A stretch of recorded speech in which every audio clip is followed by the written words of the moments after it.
Confined to a wheelchair battling arthritis, one world-famous detective has reached the end of his season. But his core, his mind, is still sharp as ever and is leading him to a confrontation with a murderer. What are the murderer's motivations? Will the detective stop him before he overcomes his next victim? When will fall the final curtain? The Detective in Decline, Hercule Poirot. The book, Curtain by Agatha Christie, and you're listening to Lit Society. Let's get lit.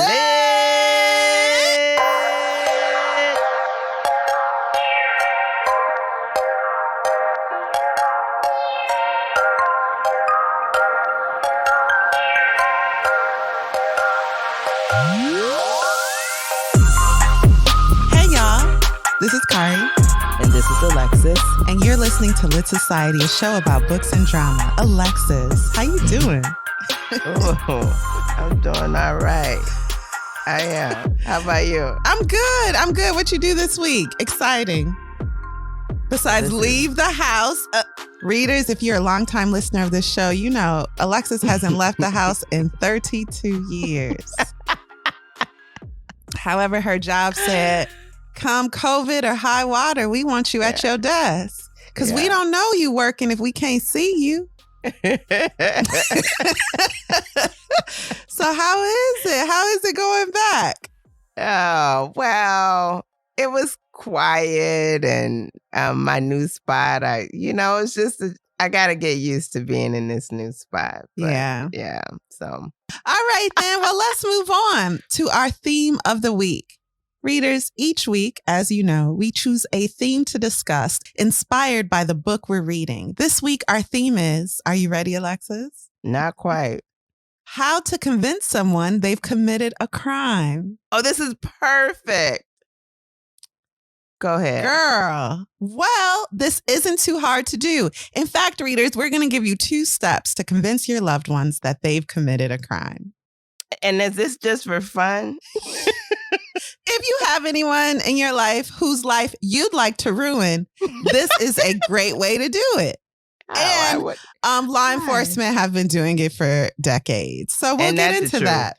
And that's the truth. Now, I'm getting these tips from research done by students from the University of British Columbia. And a summary of their research was published in psychologicalscience.com in an article titled, People Can Be Convinced They Committed a Crime That Never Happened. So I'm just going to give you an overview of how this came about. Now, why they decided to do this research, I have no idea. I will let you know that after the research was done, they sent everyone a note saying, thank you for your participation. By the way, you didn't commit any of them crimes we made you think you did. So they say evidence from some wrongful conviction cases suggests that suspects can be questioned in ways that lead them to falsely believe in and confess to committing crimes that they didn't actually commit. Now, we know this. We've seen it play out. We think about the Central Park children who were convicted. Yeah. Mm-hmm. But it's not just in these famous cases, even in quote unquote mundane petty crime that doesn't involve assault or even murder. This type of coercion can happen. So they go on to say research provides lab-based evidence now for this phenomenon, showing that innocent adult participants, so if adults can be convinced they committed a crime, especially children can be convinced. And over a course of a few hours, they got these very intelligent adult people to believe that they had done something wrong in their youth. Wow. Okay. In their youth. Yeah, that is part of it. So they weren't saying, hey, remember when you shot so-and-so yesterday? It was more like memory call. Yes, which you've reminded me this week is very faulty. And we'll get into that also. So our findings, they say, show that false memories of committing crime with police contact can be surprisingly easy to generate and can have all the same kinds of complex details as real memories. So how can you do it? Just like they did it, reader. This is how. First, I'll tell you how they did it. At least 2 steps, by the way. I want you to know this is crazy easy.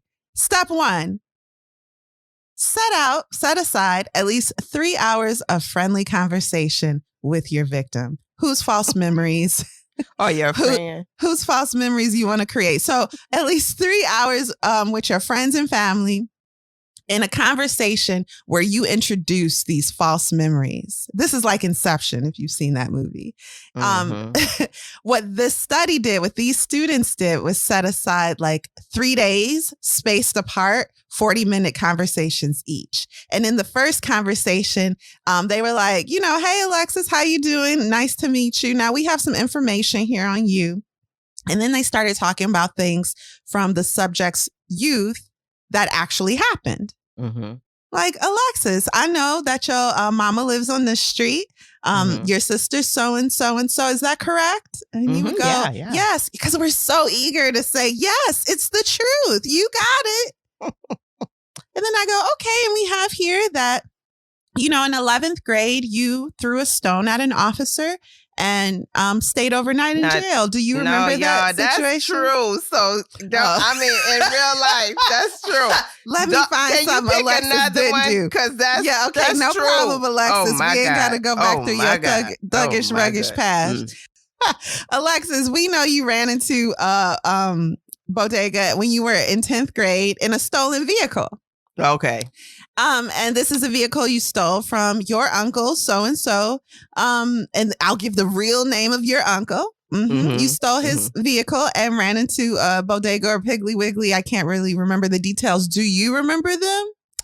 So now I've introduced a very small, actually it's not small, but I've quickly introduced this big lie. Okay? It's a lie. That didn't happen. You did not do that. No. So for some, the false event related to a crime that resulted in contact with the police, which can include assault with a weapon, or theft. So these are serious crimes that they're convincing these subjects that they committed. Importantly, the false event stories included some true details, mix a little truth, so they believe the whole lie. That's the idea. Step number 2 to this very easy system. Then make your target feed the story back to you. They will miraculously fill in the details on their own. Dang.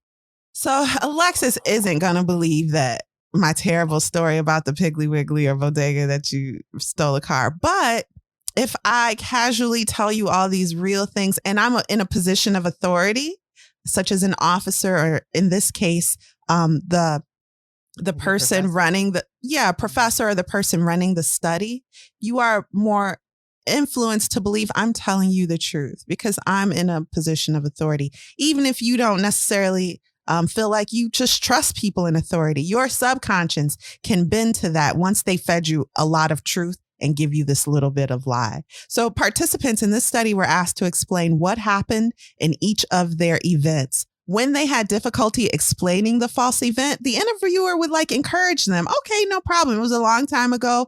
Maybe try some memory exercises and then you'll be able to remember the details. And they would fill in details. Oh yeah, I do kind of remember that because I think so-and-so was there. And yeah, you know what? You're right. I forgot all about that. That's crazy. This is the subject speaking. Dang. That's interesting. Alexis, that's really interesting. Of the 30 intelligent adults who participated, who were told that they had committed a crime as teenagers, 21 were classified as having developed a false memory of the crime. That is 71%. Wow. I wonder what the other 29% said. Yeah, I don't know. But they probably said, this is stupid. I'm out of here. I told you I didn't do it. I think actually that would be me. I think that would be me. This is dumb. You ain't going to convince me. Well, we feel so confident. Yeah, we do. Confidence gets you every time. Yeah. You'll be like, man, maybe this already happened to us. Maybe you didn't throw no rock at no officer in your youth. We don't know. 11 of those 30 reported elaborate false memory details. And I think this comes from a place where we're so eager to go above and beyond for the authority. We'll even fill in the details that never happened to the point where it's elaborate. Yes, because I remember the next day it was snowing and it was June. So it was crazy and I'll never forget it. Yikes. That is crazy. So those two steps, a friendly conversation for at least 3 hours where you introduce false memories around a lot of truth. And number 2, make your target feed that story back to you. This research speaks to the distinct possibility that most of us are likely able to generate false memories of emotional and criminal events. Mm-hmm. Mm-hmm. The findings have clear implications for criminal interrogation. Like we discussed, police, it's documented that people have not pled guilty because it's a lot of reasons people plead guilty, but have, confessed. Yeah. People have confessed to crimes that scientific evidence later cleared them of. And so that goes in line with this. And then you sent me a video this week of a man who was in prison. He was like, I didn't do it. And you're not going to convince me I did it. And he found his doppelganger. And the only he had an alibi. That man was somewhere else at the time of the crime. The only reason he was thrown into prison is because witnesses said, yes, no, that's him. And these witnesses were not part of his race. And that matters because when people of a certain skin tone or ethnicity don't fill your world, you start to kind of see them. They all look alike. He had braids. He was lighter skinned. He was, kind of tall. He made me feel threatened. So when the crime happened, I'll never forget who it was. So you get another tall, light-skinned man with braids and you like, that's him. Because I don't have any other tall, light-skinned men with braids in my life. Mm-hmm. So that must be him.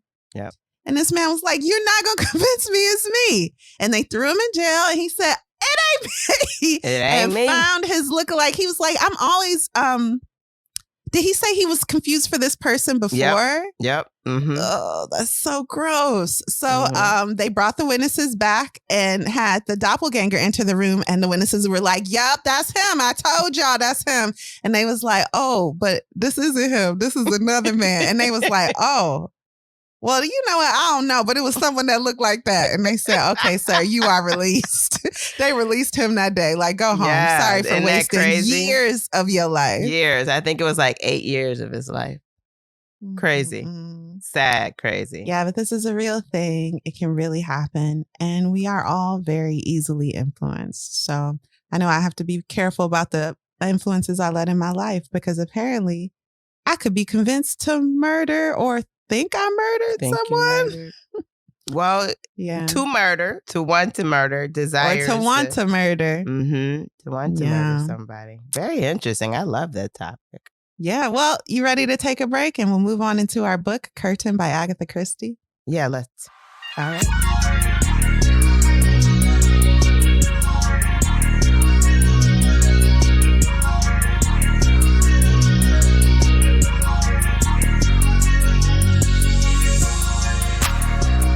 Welcome back. Alexis, can you please give us some background on our author, Agatha Christie, and perhaps her inspiration for Curtain? Okay, so we, this is like our 4th Agatha Christie book. And 3rd from the Parole series. So... Well, to the reader, it's our 3rd Agatha Christie because we have an episode we never published, and that's true. Midnight. That's what is it? Orient Express. Yeah, Murder on the Orient Express. That's a good point. We'll bring that out of the vault when we need a break one week. Yeah. So just a little bit about her. She was born in 1890 in Southwest England. She taught herself to read by 5. She had no formal education until she was 15 or 16. She married in 1914, had 1 child in 1916. I don't if any of you are Agatha Christie fans, you already know that she disappeared for some days and 10 days and nobody knows what. Well, Yes, she was at the spa. Yeah, but she don't talk about it. She don't talk about it. Like her car crashed somewhere and then she just disappeared. So they were looking for it. So it's a whole deep thing. But she died in 1970. Unrelated. Yeah. Yeah. Her death was not caused by this time when she went to the spa and didn't tell nobody. Yeah. Thanks for clarifying that. Yeah. Her last public appearance was at the opening of the 1974 film version of Murder on the Orient Express. Curtain was published in 1975, but written almost 30 years, if not more, prior. Curtain was, Christie wrote the novel in like the early 40s because she was thinking she wasn't going to make it through the war. And she wanted to have a story. I think it was for her sister that kind of concluded. I have for her daughter. Novel. Oh, her daughter. Maybe her daughter. Yeah. Her daughter that concluded the Perrault novels. So she wrote this story and she put it in the vault. By the time she wrote this series, she had already written 22 books with Perrault as the lead. And Christie authorized the removal from the vault and its subsequent publication for after her death, but she actually did it before her. She ended up doing it before her death, which again I mentioned was in 75. And this book was published. No, she died in 76, and the book was published in 75. It was one of the last books to be published during her lifetime. Curtain was adapted for television in 2013 and was nominated for an Emmy in 2015. And so that television adaptation was part of like a series of like a weekly miniseries kind of thing. Yeah, no, that's exactly right. Mm-hmm. Okay, yeah. And that's all I have about Curtain and Agatha Christie. Okay, I got a few things I read up on. Yes, please share. There are Christie fanboys out there, and they refuse to read this book because they are so attached to the Hercule Poirot character that to read about his death is too much. Oh, and wow. so for a lot of people, this is the only Agatha Christie book they will not read. And that's not a spoiler. Right. Hercule Poirot's death is like, I mean, whatever. See, I'm not a fanboy, so it's like, whatever, he dies. But that's not even part of the story. So if you know anything about this book, you know it's his last case because he's gonna die. But it's called Curtain, Poirot's last case. Yeah. So, and like you said, Agatha was like, well, I could, die in a bombing in World War II. So let me just write the last case. And I think she wrote this out of sequence. So she hadn't finished writing Hercule Poirot's character, the cases he was to face. She had written 22 already, but she had like another 20 more books to write. So I love this because she had written, obviously, The Mysterious Case of Styles, because the plot of that book is referred to by the characters of this book, Hastings and Poirot specifically. I read that book after reading Curtain, by the way, since they do reference it. And the N-word is in there. And it's about like as Styles at the estate, they like to have blackface parties. Mm-hmm. And they talk about blackface and how it's hard to get whatever they make for kinky hair out. You know, you have a hard time getting it out. And I was like, maybe Agatha is racist. So we've had this conversation and we've had it with our readers. And I've always felt like the bigots in her stories are always rebuked by other main characters. And in that way, it means to me that Agatha is rebuking the ideas. However, why continue writing the ideas? This was the first one. Though. Oh, The Mysterious Case of Styles? Yeah, it's the first one. Okay, so it was the first one, but it keeps coming up. In Murder on the Orient Express, it's about anti-Italian thinking. And then there were none. Obviously, the original title is extremely racist. Mm-hmm, I can't remember in this one if anything is said, but I'm sure it was. We'll just say it was. I don't even know. I'm over it, right?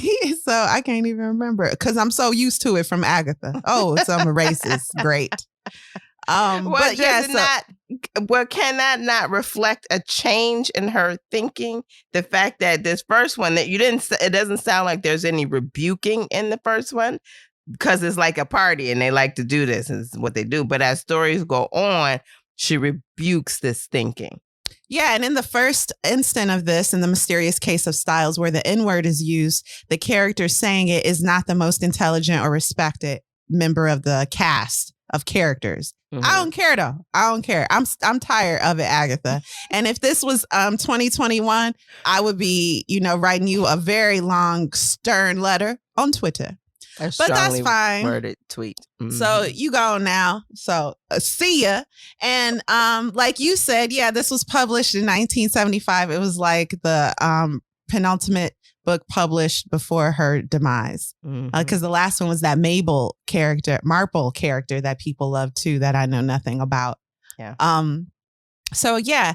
And with Hercule Poirot's quote unquote death, his obituary was published in the New York Times. It's the only fictional character to have received such an honor. Yeah. The front page of the New York Times. The front page obituary with a photograph to mark his death. Oh, insanity. And then that miniseries you talked about, that English series, that went on for 25 years with the same character. I watched it. I read Curtain. And I watched the series. I can lend it to you if you want. I enjoyed it. I did enjoy it. So this show was on for 25 years. They made sure to bring back the same Hastings, from the same actor that played Hastings from The Mysterious Case of Styles. The same actor played Poirot, who I think is like David Suchet, I think his name is, or Suchet. I think Suchet. But anyway, so I watched that series. For it to have gone on for 25 years and for them to stick so closely to the original book and to even make sure that the original Hastings was playing the role, I thought was actually kind of cool. That is cool. And they didn't shy away from knocking Hercule out of there at the end of the show. So very good. That's pretty cool. Yeah, so that's what I got. All right, now for a brief, no spoiler synopsis of Curtain. Alexis, what do you got for us? Okay. Hercule Poirot, of sound mind and unhealthy body, calls for the visit of his dear friend, Captain Hastings, to join him in Styles, the place where they first met, to help him investigate the murders, which all have clear suspects. However, Poirot has identified a murderer. When Captain Hastings arrives, he begins to believe his friend is making up a murder in an effort to feel important as his body declines in health. Will Poirot reveal the murderer before the next victim dies? Kari, who do you think would enjoy reading this book? First, I want to say, did you write that? Yeah. It was very good. Not that I'm shocked. But you're always shocked when my writing is good. Stop it. Oh, come on. Sound mind and unhealthy body. This is very good. And who would love this book? Lovers of easygoing whodunits, as long as like riveting plot twists you never saw coming aren't required.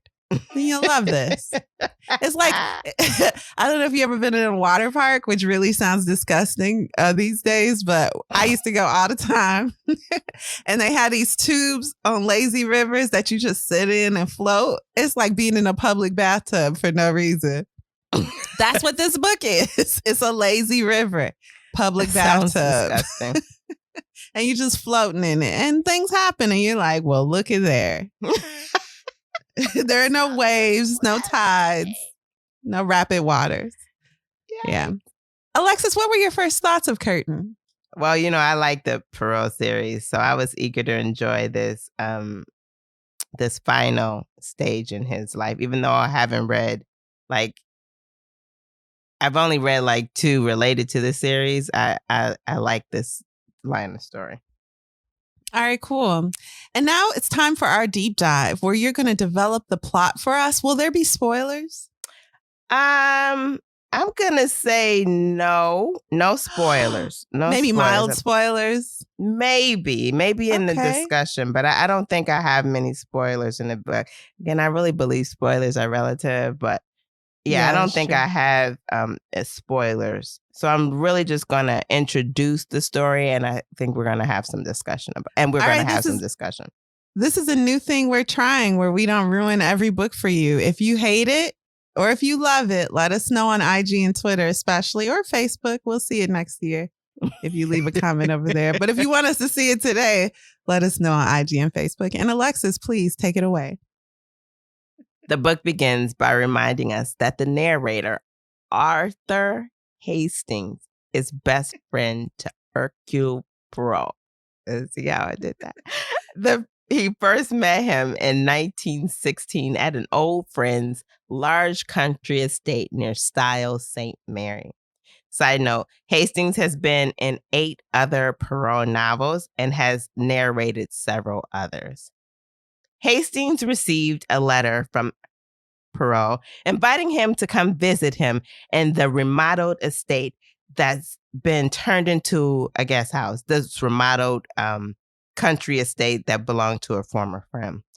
The way this place is described, it reminds me of a bed and breakfast. What do you think, Kari? Yeah, no, exactly. That's what it is. So it's like an inn, I'll say, like a traditional inn where you have beds, but all the food is provided and even activities during the day. It's like a cruise ship on land also, because you have a formal dinner night or maybe a ball or, activities are planned for you.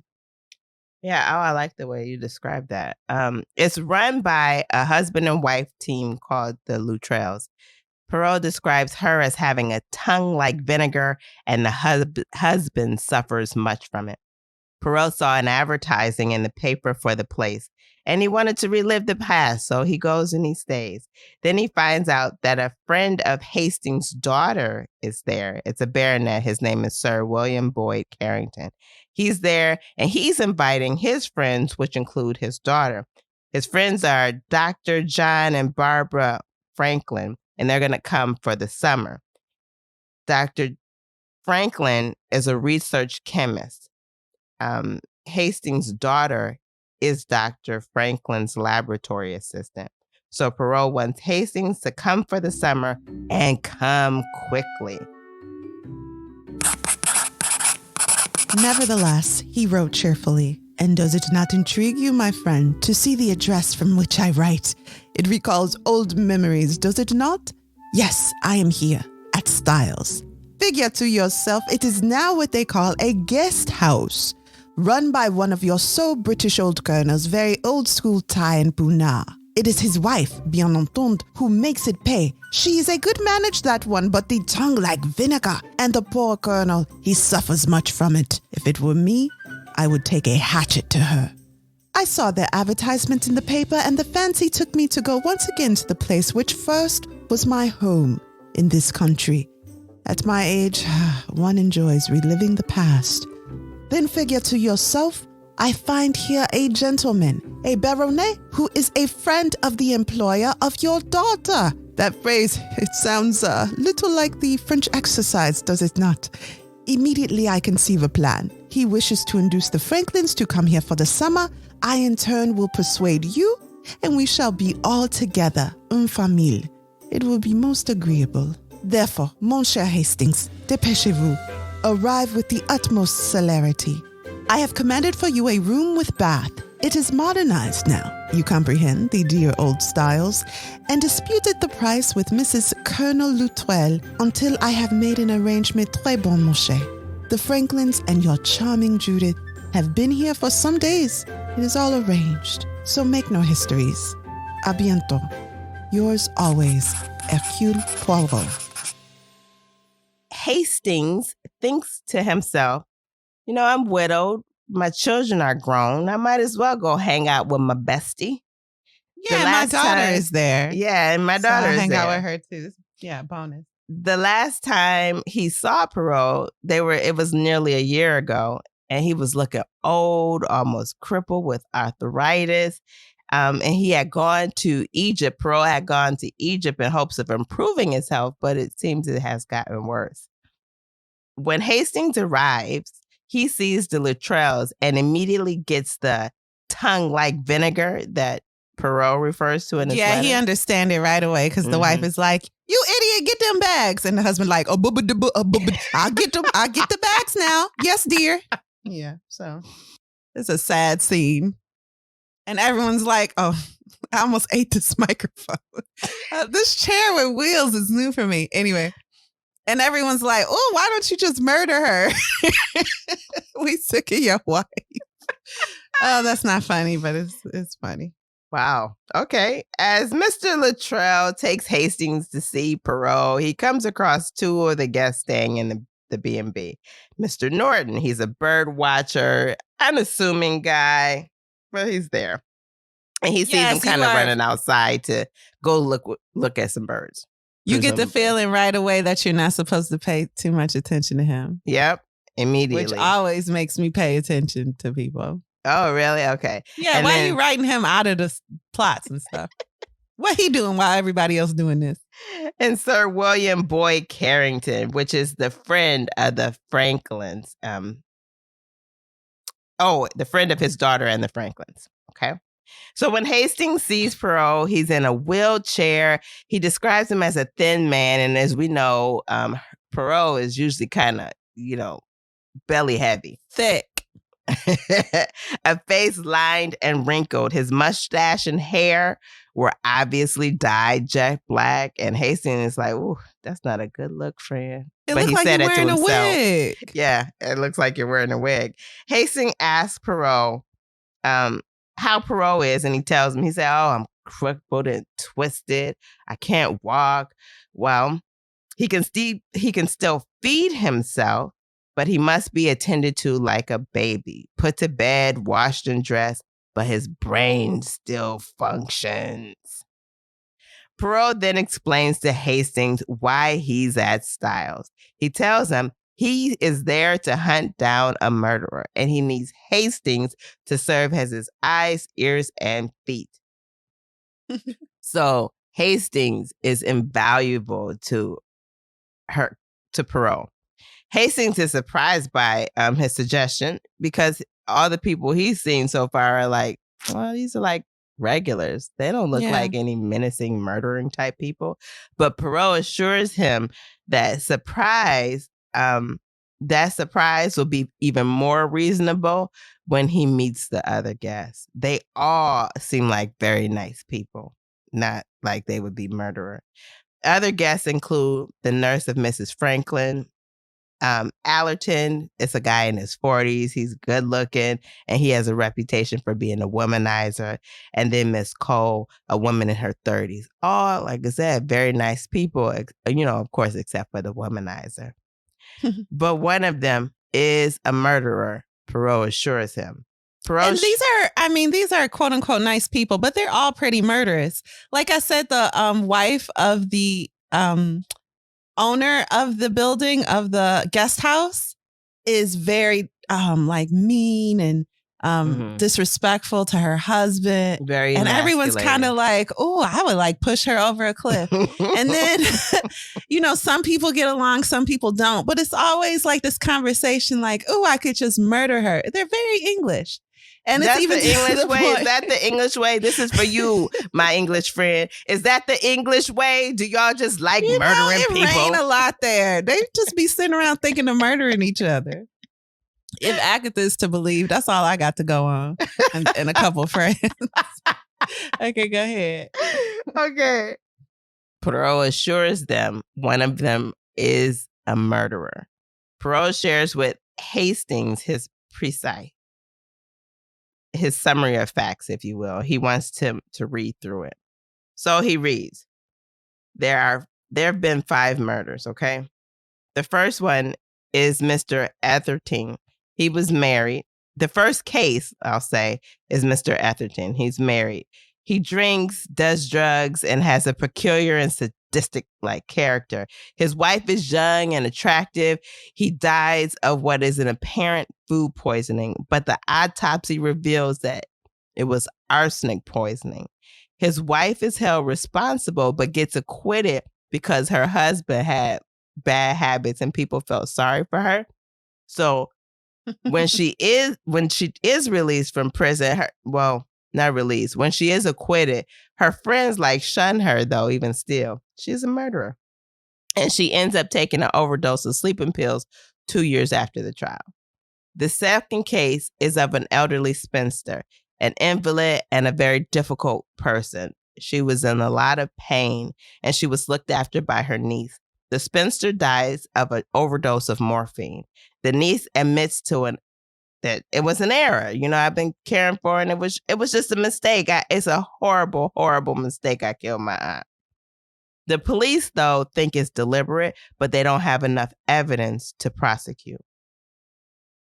The third case, Mr. Riggs, he suspected his wife of cheating with someone that was lodging at their house, and the lodger and the wife were found shot from Mr. Riggs' gun. Mr. Riggs turns himself in, saying that he must have done it, but he can't remember. His mind is blank. He was sentenced to death, but it was later commuted to a life sentence. The fourth case, Mr. Bradley was cheating on his wife. When his wife found out, she threatened to kill him.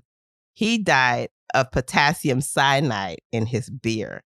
The wife was arrested and tried for murder, but she broke down under cross-examination, confessing, and they convicted her and hanged her. Mr. Litchfield is our fifth case. He's an elderly tyrant. He's the father of 4 daughters at home who were not allowed any pleasures or money to spend. One evening, when he came home, he was attacked outside his home and killed with a blow to the head. His eldest daughter confessed, saying she did it so that her sisters could have a life before it was too late. Mr. And it's Litchfield, not that they were just denied pleasures. He was keeping them prisoner in the house. And he wouldn't give them any means to live, to go out and find husbands, which I'm sure is all they really wanted to do this time. Yeah, that was the life back then. So I guess they weren't allowed to work. So Mr. Litchfield has a large fortune. The daughter was committed to an insane asylum and died shortly after. So after reading through this summary, Hastings is like, I don't get it. 5 different murders all occurred at different places amongst different classes of people, and there's no resemblance between them. How is this a case? All the cases are solved. Are you making up murders now? Yeah, the perpetrator was caught in each case. Aw, you're old. You want to feel important. Hastings is also old, but he ain't in a wheelchair and he still kind of look good. So he's like, oh, my dear friend Poirot. Yeah. So Poirot's like, no, but you know what? There is one thing similar in all the cases. There is no element of doubt, and there is never an indication of another suspect. And Poirot sees this as a problem. So Poirot tells him, look, I think there is one person in common that we could tie to these murders, and I'm going to call him X.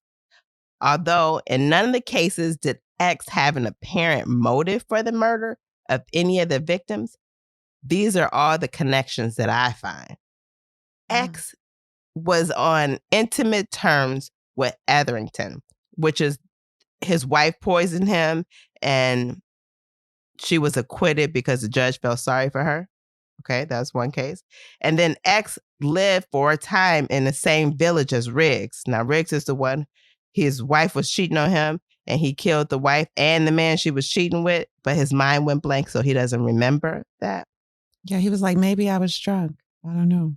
And then X, the third case, X was acquainted with Mrs. Bradley. That's the one whose wife... he was a philanderer.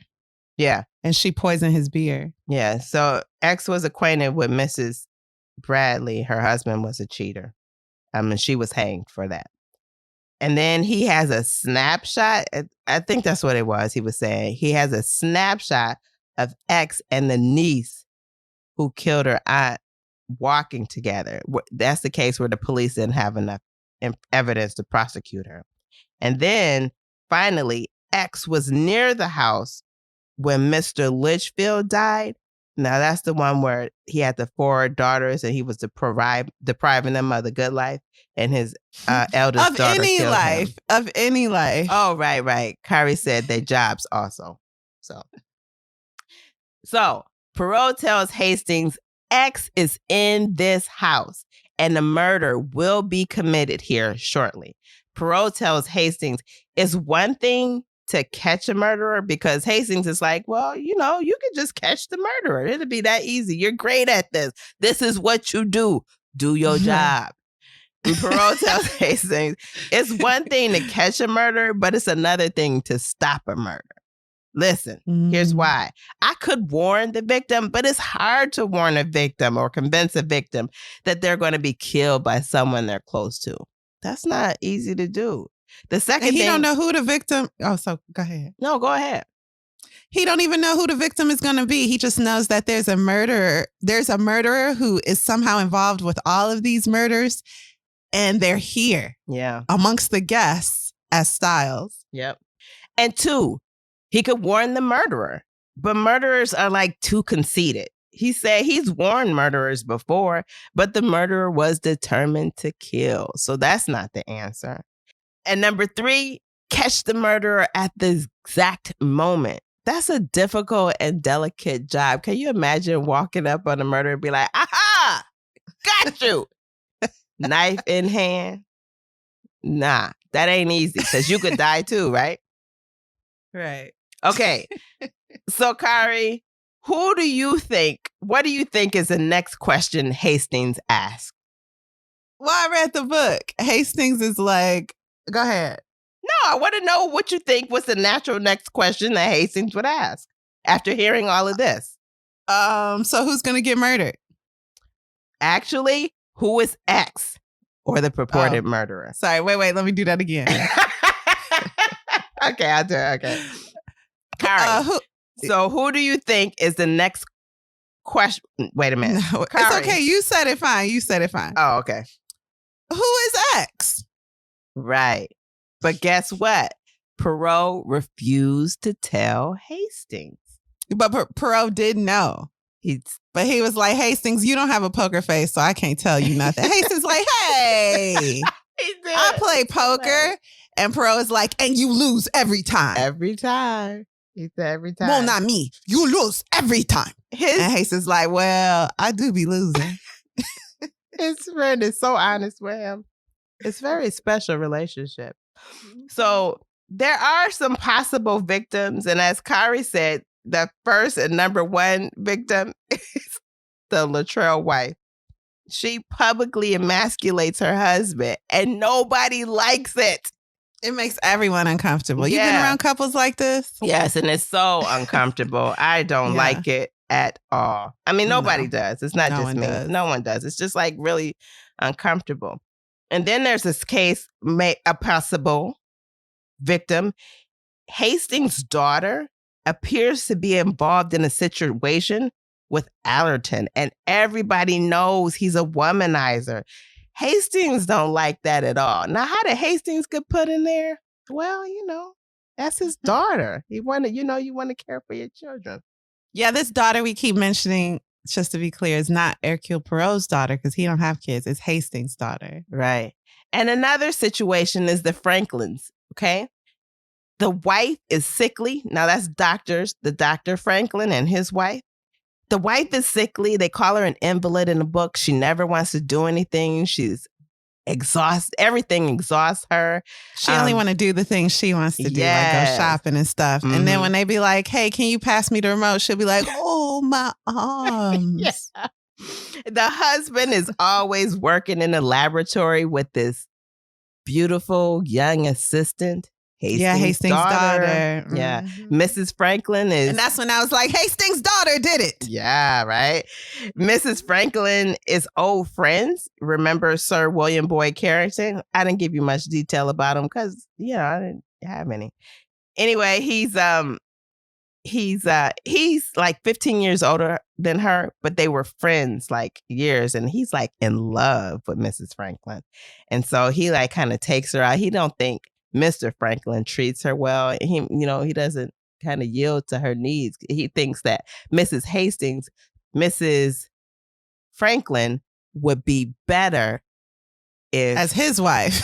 Well, taking care of his estate, adding a feminine touch. So maybe I should kill her husband. This is thoughts people having, everyday people. Yeah. Like maybe I should kill her husband and take his wife. She would be friends better back in the day. If he took her out, Mr. Franklin took her out more. To do the things that she enjoys. So another English trait, not minding your business. That's right. Yes. And finally, there's a nurse of Mrs. Franklin. She's interested in Allerton. That's the womanizer. But there's also 2 eligible women at the B&B. That's, again, Hastings' daughter. She seemed like she all up in this, don't she? And then a woman named Miss Cole. So to be fair, the nurse just loves men. So she's interested in all the men equally. Okay? So she just, anyway, it's a situation brewing. You know what I'm saying? Anybody. One of the things that Perot says is that everyone is a potential murderer. And everyone there rises from time to time. The wish to kill, though not the will to kill. And your will has to assent to your desire. We're all potential murderers. And the art of X, the murderer, was not to suggest the desire, but to break down the normal decent resistance. He marshaled forces of a human being to widen breach instead of repairing it. And it called on the best in a man and set it in alliance with the worst. This is so what's that called when you like about to get in a fight and your friend go, yeah, you should do it. You should do it. What's that called? Oh, it's a word. My mama do that. Yeah. Instigator. So he always instigating. So somebody might, rub you the wrong way and you like, oh, I could kill them.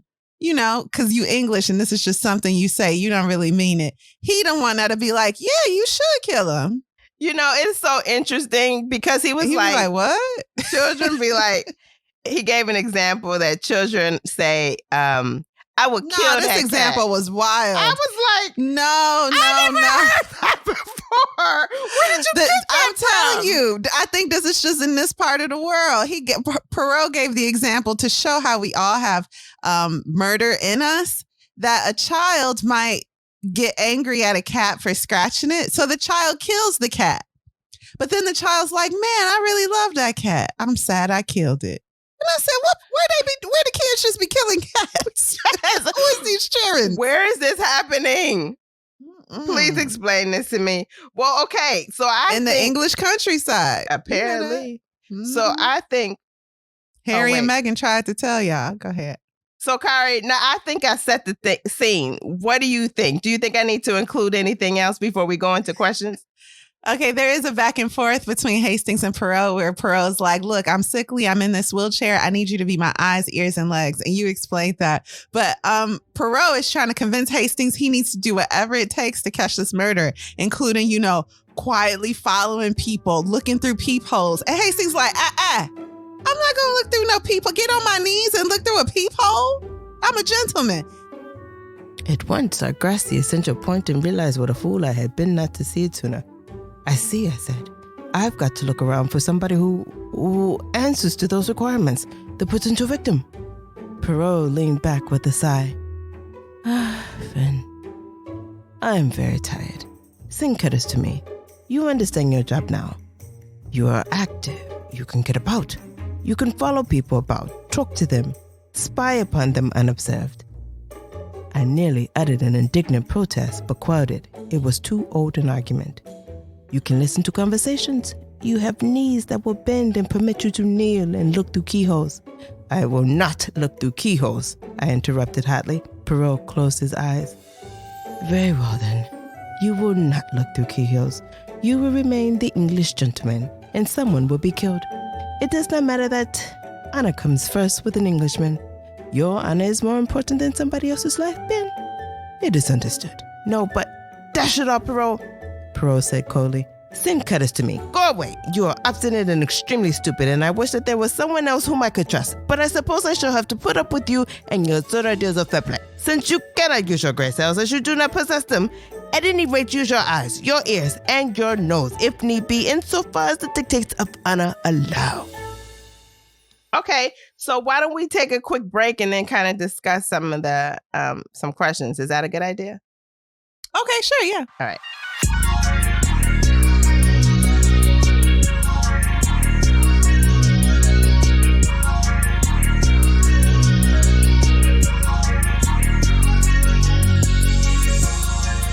Now we're back.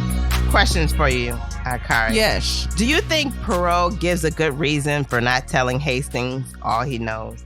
Yeah, because Poirot is like, I would tell you who the murderer is, but you are gonna, what he says, let the cat out of the bag, as you say, or something like that. Mm-hmm. You know, you got a terrible poker face. Yeah. And Hastings is like, you know, offended. But then all evening, he's looking at people suspiciously to the point where his daughter is like, what's wrong? Why you keep looking at people like that? And Hastings is like, oh. So, yeah, I think Poirot did a good thing by not telling Hastings who the murderer was off the bat. And then, you know, vicariously not telling us. Because then there would be no book. Mm-hmm. He said, you'll be staring at X with your mouth hanging open, your face saying plainly, this man I'm looking at is a murderer. Hastings is like, I want to be incognito and you don't help that situation. Yeah. Poirot is like, yeah. So do you think Poirot knew who X was the entire time, or do you think he needed Hastings to give him more details to figure it out? Yeah. Okay. So that's a good point. I thought in the conversation, in their opening conversation, Poirot makes it clear that he knows who the murderer is, but I think I'm misremembering that because he's observing, Poirot is also observing everyone. And then at the, like 3/4 of the way into the book, knows who it is. So I think after observation, Poirot becomes more convinced in his suspicions. Yeah. What about you? I kind of think he has a hint of who it is. And again, as Hastings comes back with the stories of the evenings, he's able to like, yes, I knew it was him. But the reason he came to Styles in the first place is because he was actually following who he thought was the murderer. Yeah. So, but he told Hastings, your daughter is here. You know, it's a guest house. Mm-hmm. I wanted you to come so we could be like one big family. Yeah. And Hastings like, he's very sentimental. And Hastings like, oh, my friend, wait a second. You here because you think something going on. And Poirot was like, oh, alas, mon ami, you figured me out. There's some laugh out loud moments for me. Yeah. Okay. Another question. What do you think? Well, we kind of addressed this already, but what do you think of the premise of the book? Is it too far-fetched? The idea that a person can be influenced to commit murder? We kind of talked about that. So, oh yeah, yeah, I gotta say, I don't know. I don't think it can happen over a summer retreat. I don't think but that's so. A long period of time. They socialize. Yeah, that's at 3 hours. So the thing is also, you're making me think. The murderer isn't just picking random people. He's observing people's behavior and their situation and then pushing them past that point where they do something they never thought they'd do. And I think that's very real. That can definitely happen, especially if you're already in a headspace and an instigator comes along and tells you exactly what needs to be heard to get you over the inhibitions that are stopping you. Yeah, I could see that. What about you? Yeah, I definitely agree. I love the premise of this book. I think it is so intriguing, and it's and I believe it to be a very real thing. And you've actually just proved it where people come up with stories in their mind just because. So, yeah, I think that's interesting. One thing you said about The Murder of Roger Ackroyd, another book that we read by Agatha Christie, was that Poirot was holding information that the reader could not know nor find out. Do you think Poirot withheld necessary information to prevent the reader from figuring out the killer? I will say in this book was better in that aspect because you were given more evidence as a reader to lead to a conclusion.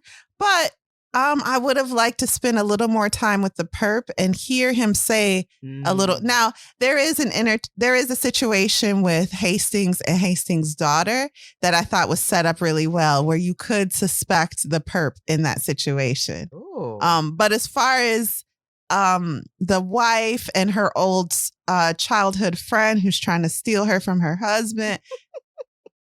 The murderous spirit or feeling in that situation, I couldn't see how it was exploited by the I couldn't see that just from reading the book.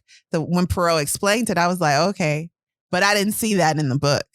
Oh, okay. I got it. If that makes sense. Yeah. So it was better than Roger Ackroyd, where Poirot was like, but mon ami, 3 years ago to this day, you told me your shoes were wet. I was like, but that wasn't in the book. So how would I guess? So what am I doing? I'm just watching you solve a case that I ain't got no evidence for. I mean, you don't get to be involved in the book. Yes, that's why I'm reading it. That's the whole point. And I think of books like The Silent Patient or even Woman in the Window, whoever wrote that. We could, or you know what? And then there were none. You can actually figure it out. And then if you didn't figure it out, you can go back and read it again, which I just read. And then I've read 3 books this week. Oh, wow. But 3 Agatha Christie's. I don't know why. She deceased. Yeah. And if she was alive, I wouldn't read none of these books, but she ain't gonna know. So I love that you can go. Wait, what? She still benefit though. Her estate and family. Yeah, I gotta research them. You're right. You making me think. Well, that's okay. I got it from Libby. So there you go.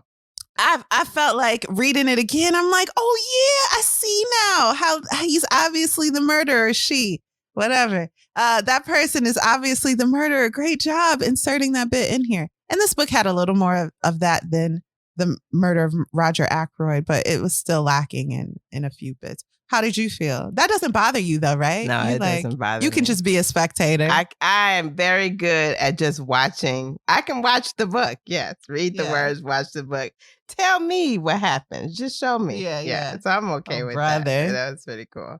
But I do think he revealed necessary information so that we can make a guess. But this was a rush week for me, so I'll talk about that as we in the final verdict. But yeah. Okay. And there were 2 people I went back and forth with who I thought was the murderer. So I was satisfied at the end that it wasn't handed to me on a plate. And I also was able to figure it out a bit. Yeah. Okay. That was fun. Okay. So one more question. Together, we've read like 3 books with Poirot. And you also read The Mysterious Affair at Styles. Do you see a change in Poirot's character from the first book to this last book and what you read? Yeah, there's not much Poirot in Styles. Oh, okay. It's a lot of Hastings. And then I'll say in the second half, there's more Poirot, but it's like Hastings' story. This really much felt like both of them. There's a lot of Poirot speaking, a lot of Poirot leading the direction of the plot. And Hastings is more of a side character. He's like our avatar in this book, which I prefer that. Because when I'm reading a Poirot book and it's mostly his best friend, about his best friend, I'm like, well, what is this book kind of about? So, yeah, I think there's more Poirot in this book, which I thought was appropriate. I like that. Okay, cool. What about you? Well, I didn't read Styles. And So from Murder on the Orient Express, what do you think? Okay. And the Murder of Roger Ackroyd. I think it's the same Poirot, personality-wise. The multiple characters. He likes a lot of characters to be involved in these murders. I mean, Agatha likes a lot of characters to be involved in these murders or potential suspects or, the engagement. That's a lot. But, and I see that same thing with this book as she concludes. So I feel like she did a really good, is this stepping on the verdict? No. I feel like in this book, she did a good job of including that same personality. So I'm pretty sure she carried that same throughout. And I've watched a couple movies with Poirot in it. So I know that's, it's the same person. I don't feel like it's brand new. I've read online where people feel like this is not the same one. Where they feel like this Poirot is a different Poirot. Yeah, because of his actions. And well, that's on purpose, though. Yeah, I think so. So he does make a strong turn in character. But that is by design. Yep. So I'm fine with that. Yep. Yeah. Yep. He acknowledges it and talks about this is something I've never done. Yep. He explains that. So, Kari, what is your final verdict and would you recommend this book? My final verdict is that this is a book that you can read and forget. These characters won't stay with me. I won't be constantly thinking about them. Weeks and months to come, this isn't a book I'll pick up to read again. However, it was enjoyable while it lasted. And I think for that reason, it's a great book to take on vacation, to bring to the beach. It's a murder where it's not haunting your dreams. The murder in this book is very okay. They got murdered and then what? And now it's time for tea. So, yeah, it's that's very English of you. Yep. Mm-hmm. Yeah, but as a puzzle, it was put together really well. And this is a take it or leave it book. Read it or don't, whatever. You won't be changed either way. My final verdict is, yeah, I'd recommend it for a book that you want to hop in and out of. Mm-hmm. Oh. Yeah. What about you? Would you recommend this book? What's your final verdict? Yeah, I would recommend it. I had a really busy week. I ended up having to take the book back to the library because it was due and I had got it so long ago. So I didn't have a physical copy to read and ended up listening to it. So this is more a critique of the audio. Me listening to audio, I'm convinced that's not my thing, especially if there are multiple characters. The way this is character heavy, audiobooks are not the thing for me. But the book as a whole, I really enjoyed it. Another Poirot. And again, I like Poirot. I think I've always said I like the books that we read with him. Yeah. And I really do agree that this is like a beach read. This is one of the light stories. It reminds me of stories like Alexander McCall, the #1 Ladies Detective Agency. Very light books that you can read and not be deeply affected by. I'm not, like you said, I'm not going to be thinking about this for days. And so that's what I like about these easy reads. They're just very take you away just a moment. Yeah. Get in there and get out. And enjoy the book. So I really did enjoy it. I would definitely recommend it. And I would still go back and read The Affair at Styles and maybe a couple others in the series that have been spoken about because I like the Poirot series. And I also like to jump into Miss Marple because I do like her writing. She is a really great writer. I can understand why she is held in such high esteem in the literary community. Mm-hmm. I will say for The Mysterious Case of Styles, it was real mumbo jumbo at the end. And to get to the point of who done it, they go through 50 million turns and twists to the point where I was like, okay, I don't care who did it. Oh, wow. Either tell me who did it or don't. So I'm interested to know what you thought. So would you say after you read it, her writing has improved since then? Oh, I mean, that's just not my cup of tea. Maybe people like that meandering conclusion. I do not. Get to the point. So it might just be me. I don't know.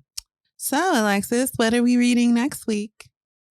I believe we're doing a relit episode. Relit?